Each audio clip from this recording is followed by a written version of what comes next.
শ্রীহরি নারায়ণায় নমো নমঃ। বিভিন্ন ধর্মশাস্ত্রে বিভিন্ন গ্রন্থাদিতে আমাদের আলোচনার বিষয় সেটা নয়। আমাদের সনাতন ধর্মের ভিতরে যে সমস্ত গ্রন্থাদি রয়েছে এটাকে আপনারা বুঝুন। না বুঝলে দেবতার সম্বন্ধে বা এত দেবতা কেন, দেবতা পুজো করে কি হবে, এই প্রশ্নগুলোর ভিতরে জেগে আমরা শুধু বিক্ষিপ্ত হই, কিন্তু আসলে তা নয়। এর দেবতাদের সৃষ্টি করা হয়েছে আমরা যেন সহজে তাদের উপলব্ধি করি, তাদেরকে বুঝতে পারি, সেই মহান শক্তিটাকে যেন আমরা বুঝি এবং তার আরাধনা করি, তাকে প্রকৃত কাজে লাগাতে পারি। এই জন্য এই মহান শক্তিগুলো ঈশ্বর সৃষ্টি করেছে। চন্দ্র, সূর্য, গ্রহ, নক্ষত্র, আকাশ, বাতাস, জল, বায়ু, এই পৃথিবী সবই তিনি সৃষ্টি করেছেন। তার শ্রেষ্ঠতম সৃষ্টি এই মানব জাতিকে এই পৃথিবীতে দেবার জন্য, গড়ে তুলবার জন্য, বড় হবার জন্য। কাজে সবই ঈশ্বরের সৃষ্টি এবং এগুলো এতই প্রয়োজনীয়, এদের যে কোনো একটি শক্তি ব্যাপী রেখে কিন্তু মানুষ বাঁচতে পারে না। শুধু ঈশ্বরের নাম করলে গেলে হবে না, জল গ্রহণ না করলে এদের চলবে না, শ্বাস গ্রহণ না করলে, বাতাস না নিলে আমরা বেঁচে থাকতে পারি না। তাই পরমেশ্বর শ্রীহরি নারায়ণ তিনি আগে এই আকাশ, বাতাস, জল, বায়ু সমস্ত সৃষ্টি করেছেন আমাদের এই পৃথিবীতে সৃষ্টি করবার জন্য, যাতে আমরা বেঁচে থাকতে পারি, আমরা বড় হতে পারি, আমরা বেড়ে যেতে পারি। কাজে এই মহান শক্তিগুলোকে যা ঈশ্বর সৃষ্টি করে আমাদের সুবিধার্থে লাগিয়েছেন, তাদেরকে তাচ্ছিল্য করতে পারি না। আর আমরা অবশ্যই ঈশ্বর দত্ত সেই মহান শক্তিটিকে তাচ্ছিল্য করতে পারি না। তার যথা প্রয়োগ যেন আমরা করতে শিখি। তাই দেবতার প্রয়োজন, দেবতার পুজো অর্চনা, রূপ সাধন ভজনেরও প্রয়োজন, কিন্তু দেবতার পুজো অর্থে কিন্তু ঈশ্বরের সাধনা নয়, কিন্তু ঈশ্বরের সাধনার একটা অঙ্গ। কাজী সনাতন ধর্মাবলম্বী হিন্দু ভাই বোনেরা তারা 12 মাসে 13 পার্বণে 13 রকমের পুজো করেন, তারা অনন্ত দেব দেবতার সেবা করেন, তারা প্রতিটি বস্তুকে দৈব জ্ঞান করে, দেবতা জ্ঞান করে তারা আরাধনা করেন। কারণ তারা জানেন যে কিছু ছাড়াই ঈশ্বরের দত্ত প্রত্যেকটি শক্তি আমাদের জন্য প্রয়োজনীয়। এদের সবাইকে নিয়ে চর্চা করাটাই ঈশ্বরের সাথে। ঈশ্বর আমাদের জন্য পিতা, আমাদের ভালোবেসে আমাদের জন্য যা যা প্রয়োজন তার প্রত্যেকটি বস্তু আমাদের সঙ্গে পাঠিয়ে দিয়েছেন। আমরা বিদেশে যাব, তো ছেলের এটা লাগবে, সুতরাং তিনি সমস্ত বস্তুগুলোকে দিয়ে দিয়েছেন। আমরা যদি বাইরে যাবার পরে আমার ব্যাগটি খুলে এটা দরকার নেই ফেলে দেবো, ওটা দরকার নেই ফেলে দেবো, এটা কি তাচ্ছিল্য করি, ওটা তাচ্ছিল্য করে, এটা ভুল করি, বাবাকেই অপমান করছি। আর প্রয়োজন আছে, বাবা অতি প্রয়োজনীয় বস্তুগুলোকেই পাঠিয়েছেন। বাতাস সেই পরম পিতা দয়াল শ্রীহরির, আকাশ বাতাস সবই তার, তিনি পাঠিয়েছেন আমাদের হিতার্থে। আমাদের সৃষ্টির বহু পূর্বে এদেরকে সৃষ্টি করেছেন। কারণ এইসব বস্তু যদি সৃষ্টি না করা হতো তাহলে কিন্তু আমরা এই পৃথিবীতে জন্ম নিয়ে বেঁচে থাকতে পারতাম না।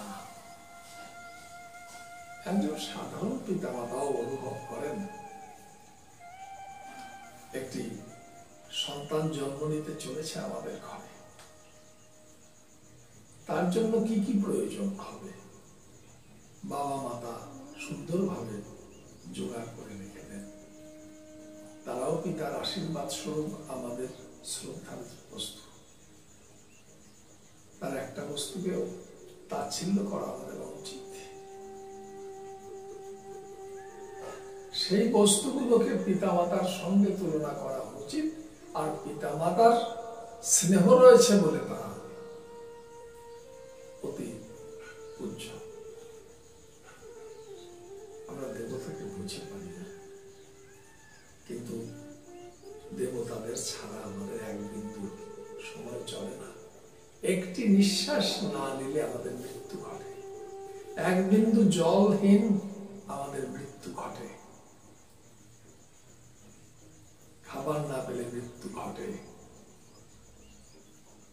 পৃথিবী যদি না থাকতো, আমাদের দাঁড়াবার জায়গা না থাকলে মহাশূন্যের ভাসমান অবস্থায় আমরা দিক দিগন্ত দেশে বেড়াতাম, আমাদের স্থায়ী হওয়ার শক্তি ছিল না। ওই সূর্যের রশ্মি দরকার, ওই সমস্ত দৈব শক্তিগুলোকে দরকার, এ নিয়েই আমাদের বেঁচে থাকতে হবে। তাই সনাতন ধর্মকে বুঝতে হলে ঈশ্বরের বিশালতা, তার প্রয়োজনীয়তা এবং আমাদের প্রতি ঈশ্বরের পরম করুণাময় পরমেশ্বর শ্রীহরির ভালোবাসা, তার স্নেহের উপাদানগুলি সৃষ্টি করার ভিতর দিয়ে তার পরম করুণার নিদর্শন আমরা পাই। আমরা তাকেই ভালোবাসি। তার একটি বস্তুকে ভালোবাসলে তাকে ভালোবাসা হয়। প্রতিটি মন্ত্রের ভিতর দিয়ে শ্রীহরি নারায়ণের সেবাই করা হয়। কাজী দেবতার অর্চনায় ঈশ্বরের অর্চনা করা হয়। যদি আপনারা মন্ত্র তন্ত্র যাগ যজ্ঞগুলোকে বোঝেন, হ্যাঁ, আপনারা অসৎ অজ্ঞান মানুষের দুষ্ট বুদ্ধির কাছে যাবেন না, তাহলে আপনি হয়তো বিভ্রান্ত হতে পারেন। কাজেই আপনারা সঠিক রাস্তায় চলুন, প্রকৃত জ্ঞানীর সংস্পর্শে আসুন, আপনাকে সনাতন ধর্ম রহস্য বোঝাবেন। সেখানে দেখবেন দেব দেবতা, পৃথিবীর বিভিন্ন মহান শক্তি যা ঈশ্বর পাঠিয়েছেন আমাদের জন্য, সবটাই অতীব প্রয়োজনীয় এবং এসব শক্তি ছাড়া চলে না। আপনি যদি জোর করে বলেন আমার জল প্রয়োজন নেই, আমার আকাশের প্রয়োজন নেই, সূর্যের উত্তাপের প্রয়োজন নাই, আমার এই মাটির প্রয়োজন নেই, আমার কিছুর প্রয়োজন নেই, ঈশ্বর আপনাকে কোথায় রাখবে? আপনাকে বাঁচাতে পারবে না, আপনি ভুল করবেন। সুতরাং হয়তো অর্থটা বুঝতে পারিনি বা আপনি পারেননি, সঠিকভাবে সুন্দরভাবে এটাকে গ্রহণ করুন। সনাতন ধর্ম ব্যতি রেখে অন্য কোন আদর্শের ভিতরে গেলে ঈশ্বরকে আপনি বুঝতে পারবেন না। ঈশ্বর একটা জায়গায় বসে আছেন, তিনি মহান, তিনি অমুক তমুক। আমরা নানাভাবে যাব, আমার কর্মের বিচার হবে, এ সমস্ত অবান্তর কথা। ঈশ্বর সবকিছু আমাদের জন্য দিয়েছেন, আমরা যতটুকু গ্রহণ করে নিতে পারবো আমরা সেইভাবে কর্ম করব। আমাদের কর্মানুসারে আমাদের জন্ম জন্মান্তরের ভিতর দিয়ে পৃথিবীতে খেলাখেলা করে যেতে হবে। আমরা লক্ষ লক্ষ জন্মে বিশ্বাস করি, আমরা পুনর্জন্মে বিশ্বাস করি। যারা সনাতন ধর্মাবলম্বী তারা জানেন যে আমাদের লক্ষ লক্ষ জীবন আমরা পূর্বে এসেছি, আমাদের কর্মের ফল নিয়ে আমরা এসব জীবনগুলো অতিবাহিত করছি। বিভিন্ন ধর্ম কিন্তু এটাকে মানে না, তারা বলে এক বাড়ির জন্ম। হাস্যকর ব্যাখ্যা। যদি ছোট করে একটা কথা মনে করুন, যদি কখনোই আমাদের জন্ম না হতো, একটা বারই ঈশ্বর আমাদের সৃষ্টি করবেন, তাহলে মাতৃগর্ভে আমাদেরকে বিকলাঙ্গ করবেন কেন? হত দরিদ্র করে আমাদেরকে ভিক্ষা করিয়ে বেড়াবেন কেন? কাউকে বা রাজার ঘরেই বা সচ্ছলতার মণিকোঠায় বসাবেন কেন? ভগবান তো সবার কাছে সমান। পিতার কাছে পরম পিতা তিনি, পিতার কাছে সমস্ত সন্তানই স্নেহের, আনন্দের, আত্মার ধন বলে পরিগণিত। একটা কানাখোরা হোক, একটা ভিখারি হোক, একটা নির্বোধ হোক, এগুলো পিতা চিন্তা করতে পারেন? আর পরম পিতা দয়াল ঈশ্বর তিনি তো কখনোই চিন্তা করতে পারেন না। কিন্তু লক্ষ লক্ষ জনম যদি আমাদের হয়, তাহলে আমাদের কর্মফলে আমরা ভোগ করে ছোট বড় ভালো মন্দ অনেক কিছু আমরা হতে পারি। কাজে সনাতন ধর্মকে যদি আপনি না বোঝেন, তাহলে কোনো মীমাংসা আপনি জীবন জগতে কখনো, জাগতিক জীবনে বা কখনোই আপনি ঠিকভাবে বুঝে নিতে পারবেন না। আবারও বলছি, আমরা এই সাম্প্রদায়িক নোংরামির থেকে একটু দূরে যাই। ভগবান কৃষ্ণ বললেন, চতুর্বর্ণ ময়া সৃষ্ট গুণ কর্ম বিভাগ। আজও তাই হয়। একটা অজ্ঞানী মানুষকে কি কালেক্টর বানাবেন, জজ বানাবেন? তা তো বানাবেন না। বিশেষ জ্ঞান অর্জন করলে তাকে একটা হসপিটালে ডাক্তার বানাবে, একটা ডিস্ট্রিক্টের উপরে তাকে কালেক্টর বানাবে। তো কাজী আজও সেই গুণকর্ম বিভাগ অনুসারী সেই বর্ণাশ্রমবাদ রয়েছে। কর্মগুণে সেটা হবে। যত ধর্মগ্রন্থাদি রচনা করেছেন প্রায় সবই তথাকথিত শূদ্র রূপ মানুষেরাই সৃষ্টি করেছেন। আজকে আমরা পরাধীন নই।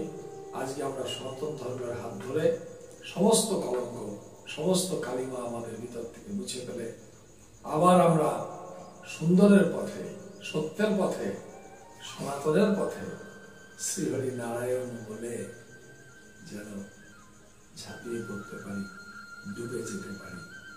হরি বল, হরি বল, হরি বল।